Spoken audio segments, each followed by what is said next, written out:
மக்கள் விரும்பும் முதல்வர் வேட்பாளர் நமது வெற்றி தலைவர் தளபதி அவர்களின் வழிகாட்டுதலில் தமிழக வெற்றி கழகத்தின் சார்பில் சாதிவாரி கணக்கெடுப்பு ஆய்வு மேற்கொள்ள தமிழ்நாடு அரசு உடனடியாக அரசாணை வெளியிட வலியுறுத்தியும், தமிழகத்தில் நிலவும் சட்டம் ஒழுங்கு சீர்கேட்டும் போதைப் பொருள் புழக்கத்தையும் தடுத்து நிறுத்த தமிழ்நாடு அரசை கண்டித்தோம்.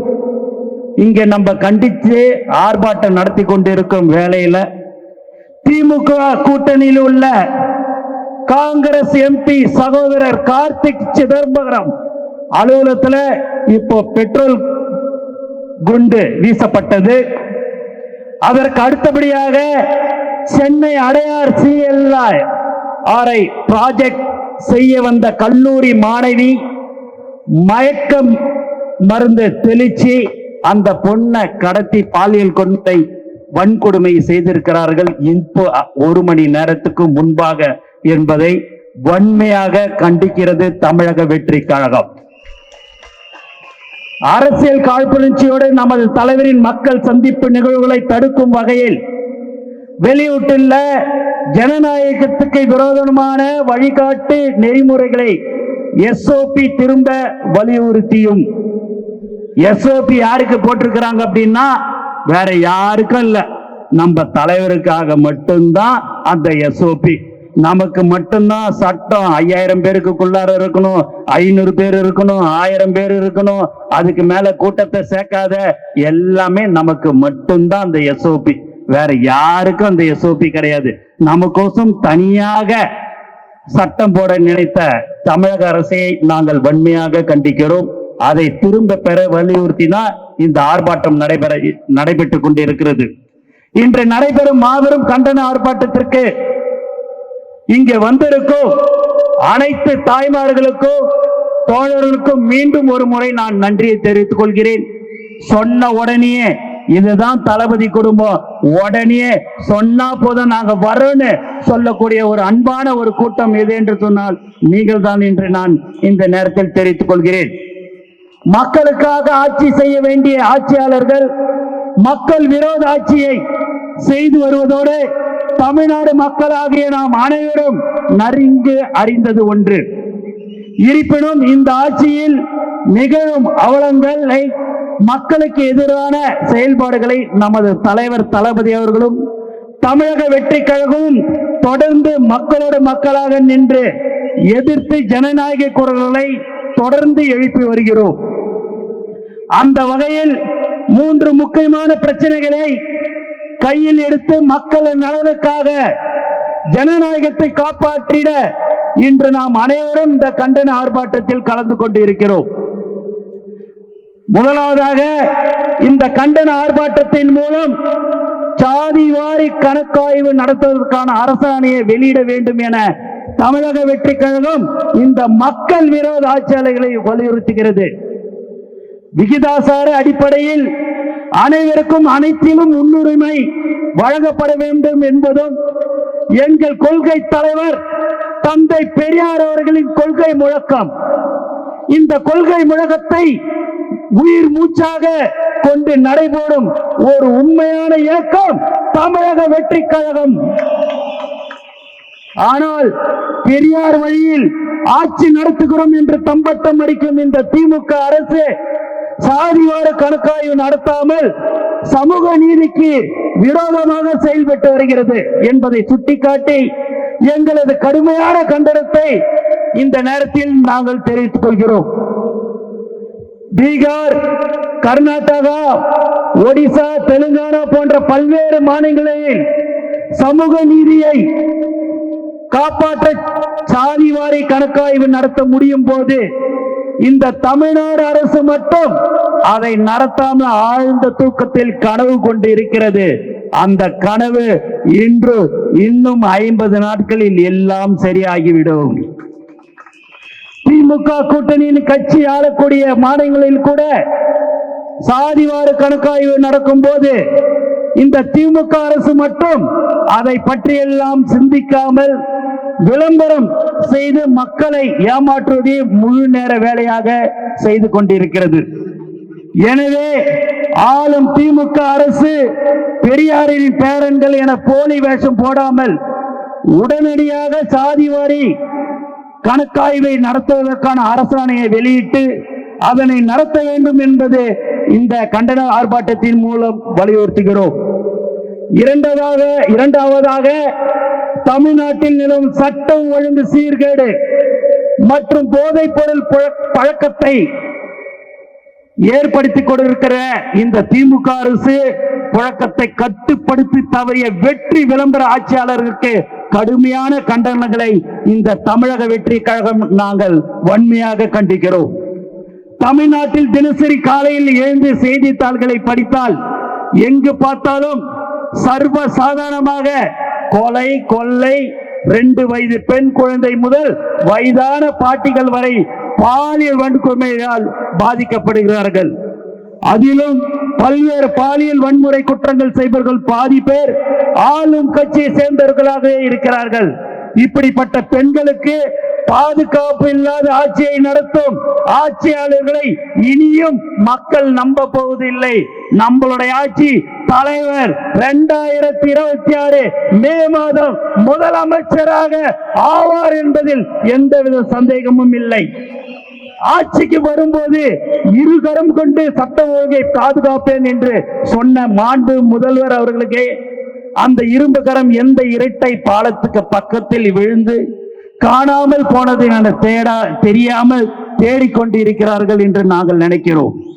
தமிழ்நாட்டை போதைப் பொருள் இல்லாத மாநிலமாக மாற்றுவேன் என சொல்லிவிட்டு இன்றைக்கு போதைப் பொருள் கிடைக்காத இடமே இல்லை என்ற நிலைமைக்கு மாநிலத்தை மாற்றிருக்கிற இந்த போதை மாடல் திமுக அரசை தமிழக வெற்றி கழகம் வன்மையாக கண்டிக்கிறது. பள்ளிகள், கல்லூரிகள் என சர்வ சாதாரணமாக எல்லா இடங்களிலும் போதைப் பொருள் கிடைக்கிறது. இதனால் மாணவர்கள், இளையோர்கள் பாதிக்கப்பட்டு வாழ்க்கையை இழக்கிறார்கள். மேலும் போதை தலைக்கேறி பல்வேறு குற்ற சம்பவங்களும் தமிழ்நாடு முழுக்க நடந்து வருகிறது. இது முதலமைச்சருக்கு தெரிந்தும் கண்டும் காணாமல் இருக்கும் முதலமைச்சரை வன்மையாக தமிழக வெற்றி கழகம் கண்டிக்கிறது. இப்படி வாக்களித்த மக்களை பற்றி கொஞ்சமும் கவலைப்படாமல் சட்டம் ஒழுங்கை பாதுகாக்காத, போதைப் பொருள் புழக்கத்தை தடுக்காத இந்த ஊழல் போதை தலைக்கேறிய திமுக அரசுக்கு எங்களது தமிழக வெற்றி கழகத்தின் சார்பில் வன்மையான கண்டனத்தை தெரிவித்துக் கொள்கிறோம். மூன்றாவதாக, அரசியல் காழ்ப்புணர்ச்சியால் நமது தலைவரின் மக்கள் சந்திப்பு நிகழ்வுகளை முடக்கும் வகையில் வெளியிட்டப்பட்டுள்ள வழிகாட்டு நெறிமுறைகளை திரும்ப பெற இந்த கண்டன ஆர்ப்பாட்டத்தின் மூலமாக வலியுறுத்துகிறோம். நமது தலைவர் தளபதி அவர்களின் மக்கள் சந்திப்பு நிகழ்வுகளில் பொதுமக்கள், தாய்மார்கள், தோழர்கள் மற்றும் தோழிகள் என தன்னெழுச்சியாக மக்களுக்கு கலந்து கொண்டு ஆதரவை வெளிப்படுத்திக் கொண்டு இருக்கிறார்கள். காசு கொடுக்கலங்க, சாப்பாடு கொடுக்கலங்க, எதுவுமே கொடுக்கல. ஆனா தலைவர் தளபதி இங்க வருகிறார் என்று சொன்னால் கூடுகிற ஒரு உண்மையான கூட்டம் தான் நம்மளுடைய தமிழக வெற்றி கழக நிர்வாகிகளும் சரி, மக்களும் சரி. 5000 பேருக்கு மேல் கலந்து கொள்ளக்கூடிய மக்கள் சந்திப்பு நிகழ்வுகளுக்கு அரசு காட்டும் வழிகாட்டு நெறிமுறைகள் என்பது எப்படியாவது நமது மக்கள் சந்திப்பு நிகழ்வுகளை நடக்கவே கூடாது என்ற எண்ணத்தில் தயாரிக்கப்பட்டுள்ளது என்பது வெட்ட வெளிச்சமாக மக்களுக்கு தெரிகிறது. ஜனநாயக நாட்டில் ஒரு தலைவர் தனது மக்களை சந்திக்க முடியாத வகையில் தடுக்கும் இந்த ஜனநாயக விரோத SOPயை இந்த பயந்து நடுங்கும் திமுக அரசு திரும்ப பெற வேண்டும் என்று இந்த ஆர்ப்பாட்டத்தின் வாயிலாக வலியுறுத்துகிறோம். 2026 தமிழ்நாடு சட்டமன்ற தேர்தலில் உங்கள் மக்கள் விரோத ஆட்சிக்கு எதிராக எங்கள் தலைவர் தளபதியின் மக்களாட்சி நிச்சயம் அமையும். எங்கள் தலைவரின் நல்லாட்சியில் சமூக நீதி பாதுகாக்கப்படும், பெண்களின் பாதுகாப்பு 100% உறுதி செய்யப்படும், சட்டம் ஒழுங்கு பாதுகாக்கப்பட்டு பாதுகாப்பான ஆட்சி வழங்கப்படும்.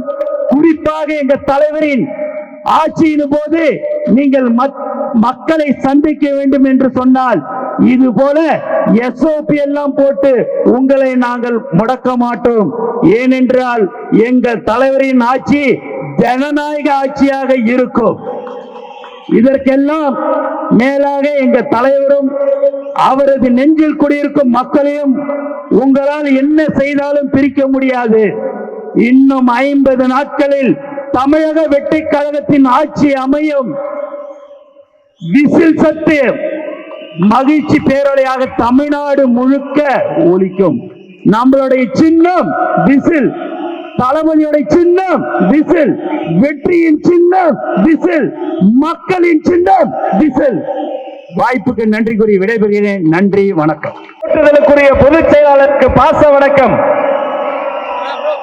அவர் களத்தை வலுப்படுத்தக்கூடிய மாநில நிர்வாகிகளுக்கும் கழக மாவட்ட செயலாளர்களுக்கும் அன்பு வணக்கம். ஒரு குரலுக்கே கூடக்கூடிய அலைக்கடலென வந்திருக்கக்கூடிய தமிழக வெற்றி கழக தொண்டர்களுக்கு தமிழ் வணக்கம். ஒரு இரவில் ஒரே நாளில் இப்படி ஒரு அலைக்கடலென கூட்டம் கூடியிருக்கிறது என்று சொன்னால் அது தமிழக வெற்றி கழகத்தினுடைய கொள்கை கூட்டம், தொண்டர் கூட்டம், பாச கூட்டம். நாள்தோறும் நடக்கக்கூடிய, நாட்டில் நடக்கக்கூடிய எண்ணற்ற துன்பங்களுக்காக தமிழ்நாட்டு தாய்மார்களின், தமிழ்நாட்டு பெரியோர்களின் கண்ணீரை துடைப்பதற்காக தமிழக வெற்றி கழகத்தின் மாபெரும் கண்டன ஆர்ப்பாட்டம் தொடங்குகிறது. உங்கள் அத்தனை பேரையும் வரவேற்பு செய்வதற்காக கழக மாவட்ட செயலாளர் அன்பிற்கினிய அண்ணன் அப்புடு என்கிற வேல்முருகன் அண்ணனை ஒரு கரவொலியோடு வருக வருக வரவேற்கிறேன். மதிப்புக்கும் மரியாதைக்குரிய எங்களை எல்லாம் மாவட்ட செயலாளராக உருவாக்கி அழகு பார்த்துக் கொண்டிருக்கின்ற கழக தலைவருக்கும், எங்களை வழிகாட்டி செல்கின்ற பாசத்திற்கும் மரியாதைக்குரிய எங்கள் அருமை அண்ணன் பொதுச் செயலாளர்களுக்கும் மற்றும் மாநில நிர்வாகி அத்தனை பேரையும் ஒருங்கிணைந்த சென்னை மாவட்டத்தின் சார்பாக வருக வருக என அன்புடன் வரவேற்கின்றோம். இந்த நிகழ்ச்சிக்கு முழு ஒத்துழைப்பு கொடுத்திருந்த ஒருங்கிணைந்த சென்னை மாவட்ட அத்தனை மாவட்ட செயலாளருக்கும் என் மனமார்ந்த நன்றினை முதலில் தெரிவித்துக் கொண்டு, இங்கு வருகை தந்திருக்க அத்தனை பகுதி செயலாளர்களுக்கும், வட்ட செயலாளருக்கும், கிளை கழக செயலாளருக்கும், கழகத்தினுடைய கழக கண்மணிகளுக்கும், தளபதியின் நெஞ்சில் குடிக்கின்ற கோடான கோடி உடன்பிறப்புக்கும் என் நன்றினை வருக வருக என தெரிவித்து வரவேற்பு ஆட்சிக்கின்றேன். நேற்று முன்தினம் கழகத்தினுடைய பொதுச் செயலாளர் ஆர்ப்பாட்டம் நடத்த வேண்டும் என ஒரு கட்டளையிட்டார். தலைவர் அவர்கள் உத்தரவிட்டிருக்கின்றார். உடனடியாக இந்த நிகழ்ச்சியை நடத்த வேண்டும் என எங்களை கூப்பிட்டு அறிவுறுத்தினார்.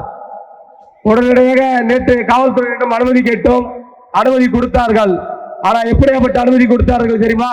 நீங்க செய்யலாம், ஆனா செய்யக்கூடாது. நேற்று செய்யணும் சொன்னாங்க, நேற்று நைட்டு செய்யக்கூடாதுன்றாங்க. அனுமதி கொடுக்குறாங்க, ஆனா எங்களுக்கு மேடை போட விடல. அனுமதி கொடுக்குறாங்க, ஆனா ஸ்பீக்கர் வைக்க விடல. அனுமதி கொடுக்குறாங்க, ஆனா கொடி வைக்க விடல. என்னன்னு கேட்டா எங்களுக்கு பிரஷர்ன்றாங்க. அந்த பிரஷர் குக்கர் யாருந்தா எங்களுக்கே தெரியல. பிரஷர் ஒரே பிரஷர் குத்துனுந்தா கழகத்தில இருந்து நாங்க செய்யறது மக்களுக்கு தான் இந்த போராட்டம் நடத்துகிறோம். இந்த மக்களுக்கு நடத்துகின்ற இந்த அற போராட்டத்தை அறவழியில் நடத்துறதை எங்க பொதுச் செயலாளர் கழக தலைவர் உத்தரவு பெற பொதுச் செயலாளர் எங்களை கூப்பிட்டு சொல்றாங்க.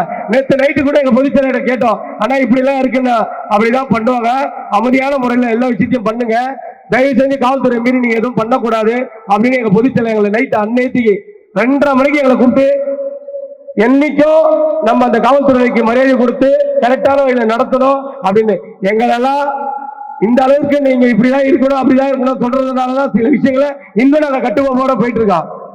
தயவு செஞ்சு எங்களுக்கு உத்தரவு தருகின்ற காவல்துறை அதிகாரிகள் மீண்டும் ஒரு முறை கேட்டுக்கிறேன், உத்தரவு தாங்க, பகிரமான உத்தரவு தாங்க, மறைமுகமான உத்தரவு எங்களுக்கு வேண்டாம். நாங்க வெளிப்படையா லெட்டர் பேடு கொடுத்து தானே உத்தரவு கேட்கிறோம்.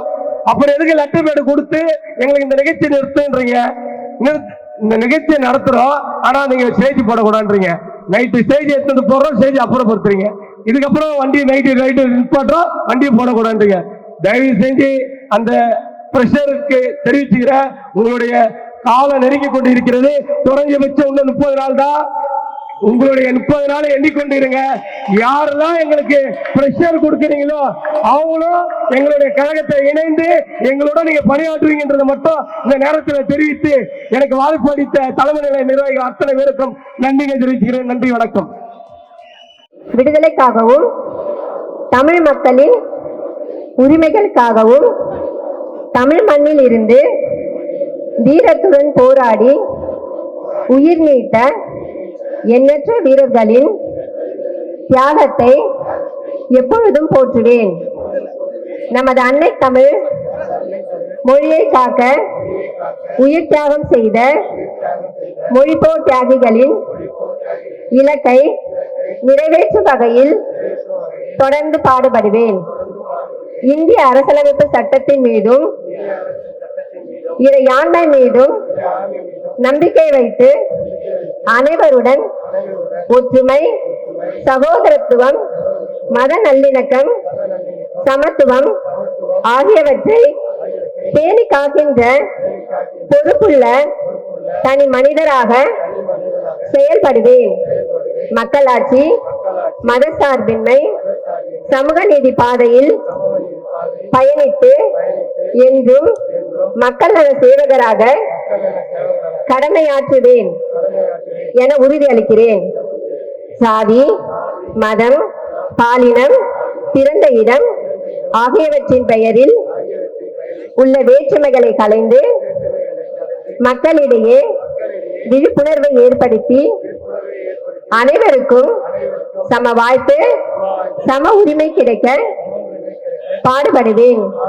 பிறப்போருக்கும் எல்லா உயிர்க்கும் என்ற சமத்துவ கொள்கையை கடைபிடிப்பேன் என்று உளமாற உறுதி கூறுகிறேன். நன்றி. சகோதரிக்கு ஒரு கரவொலி கொடுத்துருங்க.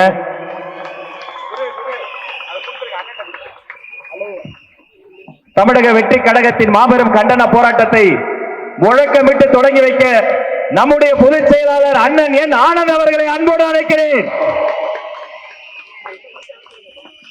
போராட்டம் இது போராட்டம், போராட்டம் இது போராட்டம், தாவேகாவின் போராட்டம், தாவேகாவின் போராட்டம். அஞ்ச மாட்டோம், அஞ்ச மாட்டோம், அஞ்ச மாட்டோம், அஞ்ச மாட்டோம், அடக்கு முறைக்கு அஞ்ச மாட்டோம், அடக்கு முறைக்கு அஞ்ச மாட்டோம். நடத்திடுக, நடத்திடுக, நடத்திடுக, நடத்திடுக. சாதி வாரி கணக்கு ஆய்வை, சாதி வாரி கணக்கு ஆய்வை உடனடியாக நடத்திடுக, தடுத்திடுக, தடுத்திடுக. போதை பொருள் நடமாட்டத்தை முற்றிலுமாக தடுத்திடுக, தடுத்திடுக, தடுத்திடுக. போதை பொருள் நடமாட்டத்தை முற்றிலுமாக தடுத்திடுக. காணவில்லை, காணவில்லை, சட்டம் ஒழுங்கை காணவில்லை, காணவில்லை, காணவில்லை, சட்டம் ஒழுங்கை காணவில்லை. சீர்படுத்து, சீர்படுத்து, சட்டம் ஒழுங்கை சீர்படுத்து. வாபஸ் பெறு, வாபஸ் பெறு, வாபஸ் பெறு, வாபஸ் பெறு. ஜனநாயக விரோத எஸ்ஓபியை வாபஸ் பெறு, எஸ்ஓபியை வாபஸ் பெறு. முடக்காதே, முடக்காதே, மக்கள் சந்திப்பை முடக்காதே, முடக்காதே, முடக்காதே, மக்கள் சந்திப்பை முடக்காதே. வெல்லட்டும், வெல்லட்டும், வெற்றி கழகம் வெல்லட்டும், வெல்லட்டும், வெல்லட்டும், வெற்றி கழகம் வெல்லட்டும். ஒலிக்கட்டும், ஒலிக்கட்டும், விசில் சத்தம் ஒலிக்கட்டும், ஒலிக்கட்டும், ஒலிக்கட்டும், விசில் சத்தம் ஒலிக்கட்டும். துடைக்கட்டும், துடைக்க சிறையை துடைக்கட்டும். போராட்டம் இது போராட்டம். தாவேகாவின் போராட்டம். போராட்டம் இது போராட்டம். தாவேகாவின் போராட்டம். நன்றி. சிறப்புரை வழங்குவதற்காக முன்னாள் எம்எல்ஏ அன்பு அண்ணன் ஜேசிடி பிரபாகர் அண்ணன் அவர்களை ஒரு பெரிய கரவொலியோடு அழைக்கிறேன்.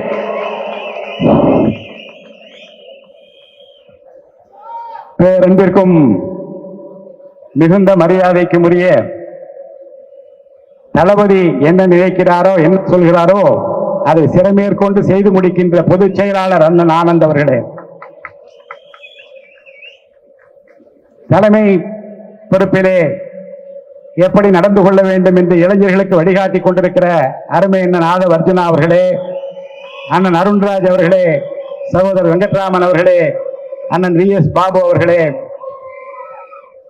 கூட்டுடந்து எதிர்வரினும் கூடி எதிர்க்கிற ஒரு ஆற்றல் படை எங்கே இருக்கிறது என்றால் அது தமிழக வெற்றி கழகத்திலே தான் இருக்கிறது, எங்கும் இல்லை. இங்கே நம்முடைய மாவட்ட கழக செயலாளர் வெகுண்டு இருந்து பேசினார், உணர்ச்சி பூர்வமாக பேசினார், உள்ளதை பேசினார். என்ன நடக்கவில்லையோ எது நடக்க வேண்டும் அதை விளக்கமாக கூறி, அதை தொடர்ந்து அருமை சகோதரர் அருண்ராஜ் ஐஆர்எஸ் அவர்கள் எல்லா விஷயங்களையும் அழகாக தொட்டார். செவிடன் காதலே ஊதிய சங்காக தமிழக வெற்றி கழகம் தொடர்ந்து சொல்லி வருகிற எந்த செய்திகளையும் முதலமைச்சர் காதுக்கு எட்டியதையோ எட்டவில்லையோ தெரியவில்லை என்றுதான் கோட்டைக்கு பக்கத்திலேயே போராட்டத்தை போட்டிருக்கிறோம். இங்கே இருந்து குரல் கொடுத்தாவது கோட்டை பக்கத்தில் இருக்கிறது. செவிடன் காதலே ஊதிய சங்குதான் கேட்கவில்லை. கோட்டைக்கு யார் போக வேண்டுமோ அவரை அனுப்புவதற்கு நாங்கள் தயாராக வந்திருக்கிறோம். தளபதி விஜய் அனுப்புவோம். வீட்டுக்கு போக வேண்டிய உங்களை பத்திரமாக வீட்டுக்கு அனுப்புவதற்கு தயாராகிவிட்டோம் என்று சொல்லுகிற போர்ப்படை தான் இங்கே வந்திருக்கிறது. ஜாதிவாரி கணக்கெடுப்பு ஆய்வை நடப்பதிலே இந்த அரசாங்கத்துக்கு என்ன சிரமம் இருக்கிறது? அண்டை மாநிலங்களிலே நடத்த தொடங்கி விட்டார்கள். இங்கே குரல் கொடுக்கிறோம், கேட்கிறோம், அறிக்கை கொடுக்கிறோம், போராட்டங்களை எல்லாம் நடத்தி பார்க்கிறோம். ஆனால் செய்யுமெடுக்காத ஒரு சர்க்கார் இங்கே நடந்து கொண்டிருக்கிறது. அதே போன்றுதான் தமிழகத்திலே சட்ட ஒழுங்கு பிரச்சனை பற்றி நம்முடைய சகோதரர் அருண்ராஜ் அவர்கள் விளக்கமாக விரிவாக இங்கே சொன்னார்கள்.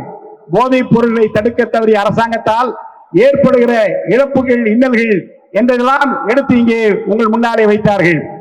என் அருமை சகோதர சகோதரிகளே, என் நெஞ்சமெல்லாம் வீற்றிருக்கிற, என்னுடைய நெஞ்சங்களை தொட்டிருக்கிற என்னுடைய வீராங்கனைகளே, வீரர்களே என்று நம்முடைய தளபதி நம்மைத்தான் நம்பி இருக்கிறார்.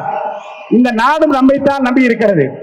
நம்மை பொறுத்த வரைக்கும் தளபதி அவர்கள் ஒன்றைத்தான் எண்ணுகிறார். எந்த இடுக்கன் வந்தாலும் சரி, யார் ஏகடியம் பேசினாலும் சரி, யார் ஏளனம் செய்தாலும் சரி, என் லட்சியம் இந்த தமிழ்நாட்டை மீட்டெடுப்பதுதான் என்று களத்தில் இறங்கி இருக்கிறார். எதிர்பார் இல்லாமல் ஒரு சர்க்கார் நடக்கிறது என்று முதலமைச்சர் நினைத்துக் கொண்டிருக்கிறார். நான் கேட்கிறேன், உங்கள் குடும்பத்தின் மீது காட்டுகிற அக்கறையை, உங்கள் குலத்தின் மீது காட்டுகிற அக்கறையை 10% தமிழ்நாட்டு மக்கள் மீது நீங்கள் காட்ட மாட்டீர்களா என்ற இயக்கத்திலே தான் இன்றைக்கு தமிழ்நாடு தவித்துக் கொண்டிருக்கு. நிறைவேற்ற முடியாத உறுதிமொழிகள், நிறைவேறாத கோரிக்கைகள். நான் வருகிற போதே நினைத்துக் கொண்டேன், ஆட்சி முடிகிற போது எதற்காக கண்டன ஆர்ப்பாட்டம் என்று. இது கண்டன ஆர்ப்பாட்டம் மட்டுமல்ல, இந்த ஆட்சிக்கு முடிவுரை எழுதுகிற ஒரு ஆர்ப்பாட்டம் என்று மனதிலே வைத்துக் கொள்ளுங்கள். இன்னும் ஒரு வார காலத்திற்குள்ளாக தேர்தல் அறிவிப்பு வந்துவிடும். இந்த கண்டன ஆர்ப்பாட்டத்தின் மூலமாக மக்கள் எதை விரும்பினார்கள் அதை நீங்கள் செய்யவில்லை. மக்கள் எதை விரும்புகின்றார்கள் அதை செய்கிற ஒரு நல்லவரை, வல்லவரை தேர்ந்தெடுப்பதற்கு மக்கள் தயாராகி விட்டார்கள் என்பதை காட்டுகிற ஒரு கண்டன ஆர்ப்பாட்டமாக இதனை நான் கருதி, போதை தடுக்க தவறிய ஒரு அரசாங்கம், இழப்புகளை தடுக்க தவறிய அரசாங்கம், கொலை கொள்ளைகளை தடுக்க தவறிய ஒரு அரசாங்கம், நிம்மதியாக வீட்டிலே உறங்க முடியவில்லை, வீதியிலே நடக்க முடியவில்லை என்று அன்றாடம் கவலைப்படுகிற, பயந்து போய் கிடக்கிற இந்த மக்களை எப்படி காப்பாற்ற வேண்டும் என்று திட்டமிட்டுக் கொண்டிருக்கிற, உறங்காது உங்களுக்காக விழித்துக் கொண்டு திட்டங்களை தீட்டிக் கொண்டிருக்கிற நல்ல தலைவரை, வல்லவரை ஆட்சி கட்டிலே அமர்த்துகிற வரைக்கும் ஓய மாட்டோம். அந்த சூழலை ஏற்கிற ஒரு கண்டன ஆர்ப்பாட்டமாக இதனை நான் கருதி இந்த வாய்ப்பிற்கு பொதுச் செயலாளருக்கு நன்றி கூறி விடைபெற்றுக் கொள்கிறேன். நன்றி, வணக்கம். நன்றி தெரிவித்துக் கொள்கிறேன். இன்னைக்கு நம்ம தலைவர் சொன்ன பிரகாரமா இன்னைக்கு 3 விஷயத்துக்காக நம்ம இந்த போராட்டத்தை நடத்திட்டு இருக்கிறோம். முதல்ல பாத்தீங்கன்னா, தூத்துக்குடி மாவட்டத்துல 17 வயசு பொண்ணு, ஒரு இயற்கை உபாதையை கழிப்பதற்காக சென்ற பொண்ணுக்கு ப்ரொடெக்ஷன் இல்லைங்க. எந்த பக்கமும் ஒரு சின்ன குழந்தைங்களுக்கு ப்ரொடெக்ஷன் இல்ல. 3 வயசானாலும் சரி, 6 மாச குழந்தையா இருந்தாலும் சரி, 17 வயசு பொண்ணா இருந்தாலும் சரி, ப்ரொடெக்ஷன் இல்ல. ரீசெண்டா நாமக்கல்ல ஒரு குழந்தைக்கு இதே மாதிரிதான் பாலியல் பலாத்காரம் செய்யப்பட்டு துன்புறுத்தப்பட்ட நிலையில அந்த குழந்தை பரிதவிச்சு நின்னாங்க. இயற்கை உபாதைக்கு செல்லப்பட்ட பொண்ணால ஸ்டேஷனுக்கு வந்து கம்ப்ளைண்ட் கொடுக்க முடியல. 10 கிலோமீட்டர் தாண்டி வந்து கம்ப்ளைண்ட் கொடுக்கிற ஸ்டேஜ் ஏற்பட்டிருக்கு. இப்படி இருக்கிற பெண்களுக்கு என்னங்க பாதுகாப்பு இந்த காலத்துல இந்த அரசியல் இப்ப கொடுத்துட்டு இருக்குது? இந்த திமுக அரசியல் நம்மளுக்கு என்ன ப்ரொடெக்ஷன் கொடுத்திருக்கு? பெண்களா நம்மளால சமுதாயத்துல சிறப்பட செயல் முடியுதா? ஆனா ஒரு பெண்ணுக்கும் பாத்தீங்கன்னா இந்திய அரசியலமைப்பு பலவிதமான பாதுகாப்பு கொடுத்திருக்கு. ஆர்டிகல் 14, ஆர்டிகல் 21 இந்த மாதிரி எல்லாத்தையும் ப்ரொடெக்ஷன் கொடுத்திருக்கு. போக்சோ ஆக்ட் சொல்லி கொடுத்திருக்காங்க. போக்சோ ஆக்ட் வந்து யாரு அந்த மாதிரி தண்டனை கைதியா மாறி நிர்வாகிகள், திமுக நிர்வாகிகள் வந்து தண்டனை கைதுக்குள்ளாக்கப்பட்டிருக்காங்க சொல்லுங்க பார்க்கலாம். ஈஸியா சொல்லிடுறாங்க திமுக நிர்வாகி பெண் குழந்தைகளை பாலியல் பலாத்காரம் செய்தார்கள் என்று. ஆனா அவங்களுக்கு மறைக்கப்பட்டிருது, அவங்க செய்கிற குற்றங்கள் மறைக்கப்பட்டு விடுகிறது. இன்னும் இந்த 2026ல திமுக அரசு நம்ம வீழ்த்தி நம்மளுடைய மிக பெரும் சக்தியான நம்ம தலைவரை நம்ம தேர்ந்தெடுக்கும் பொழுது கண்டிப்பா பெண்களுக்கு முழு சுதந்திரம் பாதுகாப்பும் கிடைக்கும் இந்த ஸ்டேஜ்ல நான் தெரிவிச்சுக்கிறேன். ஏன்னா நம்மளுடைய பெண்களுக்கு வந்து பாத்தீங்கன்னா நமக்கு அண்ணனா, அப்பாவா, நம்ம தாய் மாமனா எல்லாத்துக்குமே அவர் வழிவகுத்து கொடுத்திருக்கிறாரு. மகளிர் தினத்துல பெண்களுக்கு குறித்து அவ்வளவு பெருமிதமா சொல்லிக் கொடுறாரு. நம்ம வந்து காலரை தூக்கி விட்டுக்கலாம். ஏன்னா அப்படிப்பட்ட அண்ணன் நமக்கு கிடைச்சிருக்காரு, அப்படிப்பட்ட தலைவர் நமக்கு கிடைச்சிருக்கிறாரு. ரெண்டாவது வந்து பாத்தீங்கன்னா இந்த பெண் சுதந்திரம் சொல்லி சொல்றாங்க. பெண் சுதந்திரத்துக்கு என்ன பண்ணாங்க? 18 வயசுக்கு கீழே இருக்க சிறுவர்கள் சிறுமியர்கள் மீது டெய்லி பாலியல் தொந்தரவு. நியூஸ் ஓபன் பண்ணாலே ரொம்ப மனசு வேதனையா இருக்கு. எங்க பாருங்க, நீங்க இந்த குழந்தைய முள் புதருக்குள்ள கூட்டிட்டு போய் அந்த குழந்தைகளை பாலியல் துன்புறுத்தப்பட்டு அவங்களால வெளியே வந்து சொல்ல முடியாத பெற்றோர்கள் பரிதவிச்சு நிக்கிறாங்க. இப்போ ரீசெண்டா பாத்தீங்கன்னா தூத்துக்குடியில 8வது படிக்கிற குழந்தை பிரெக்னென்ட் ஆகி, நேத்திக்கு நடந்த விஷயம், பிரெக்னென்ட் ஆகி அவங்க அப்பா பிள்ளை இறந்துருச்சு. இறந்ததுக்கு அப்புறம் சூப்போட்டவா இன்னைக்கு கேஸ் எடுக்கிறாங்க. இதுக்கெல்லாம் காரணம் என்ன? பெண்களுக்கு இன்னும் பாதுகாப்பு இல்லை. 1947 சுதந்திரம் கிடைச்சது. இன்னும் நமக்கு சுதந்திரம் கிடைச்சிருக்கா? பெண்களுக்கு சுதந்திரம் கிடைச்சிருக்கா?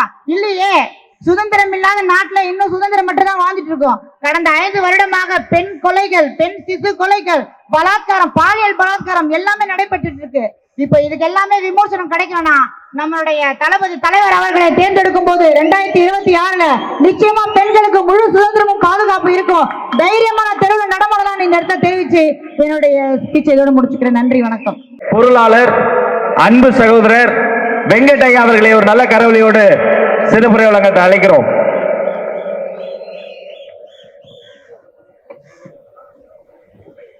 அனைவருக்கும் வணக்கம். இன்னைக்கு இருக்கிற சூழ்நிலையில ஒரு முழக்கத்தை போடலான்னு வந்திருக்கேன். பாதுகாப்பில்லை, பாதுகாப்பில்லை, பாதுகாப்பில்லை, பாதுகாப்பில்லை, பொதுமக்களுக்கு பாதுகாப்பில்லை, பாதுகாப்பில்லை, பாதுகாப்பில்லை, பெண்களுக்கு பாதுகாப்பில்லை, பாதுகாப்பில்லை, பாதுகாப்பில்லை, நம் குழந்தைகளுக்கும் பாதுகாப்பில்லை, பாதுகாப்பில்லை, பாதுகாப்பில்லை, நம் இளைஞர்களுக்கும் பாதுகாப்பில்லை, பாதுகாப்பில்லை, பாதுகாப்பில்லை, தமிழ்நாட்டில் எவருக்கும் பாதுகாப்பில்லை, பாதுகாப்பில்லை, பாதுகாப்பில்லை, தமிழகத்தில் எவருக்கும் பாதுகாப்பில்லை, காணவில்லை, காணவில்லை, சட்டம் ஒழுங்கை காணவில்லை, தமிழக வெற்றி விளம்பர மாடல் ஆட்சி, வெற்றி விளம்பர மாடல் ஆட்சி, பாலியல் கொடுமையில அதற்கு சாட்சி, பாலியல் கொடுமையில அதற்கு சாட்சி, வெற்றி விளம்பர மாடல் ஆட்சி, கேஸ் தட்டுப்பாடு அதற்கு சாட்சி, தட்டி கழிக்காத, தட்டி கழிக்காத, மக்களின் தேவைகளை பூர்த்தி செய்ய தட்டி கழிக்காத, வெற்றி விளம்பர மாடல் ஆட்சி, பாலியல் கொடுமையில அதற்கு சாட்சி, வெற்றி விளம்பர மாடல் ஆட்சி, எஸ்ஓபி அதற்கு சாட்சி, பாதுகாப்பில்லை, பாதுகாப்பில்லை, பாதுகாப்பில்லை, பாதுகாப்புக்கில்லை, பொதுமக்களுக்கு பாதுகாப்பில்லை, இந்த மாதிரி தமிழ்நாட்டில் யாருக்குமே பெண்களாகட்டும், குழந்தைகளாகட்டும், இளைஞர்களாகட்டும், பிசினஸ் பண்ண யாருக்குமே பாதுகாப்பு இல்லாத சூழ்நிலை இன்னைக்கு இருக்கு. நம்ம அருண்ராஜ் சொன்ன மாதிரி இதற்கும் தேவையான ஒரு டிஜிபியை இன்னும் நியமனம் பண்ணல. கடந்த 9 மாசமா இதே ப்ராசஸ் தான் இருக்கு.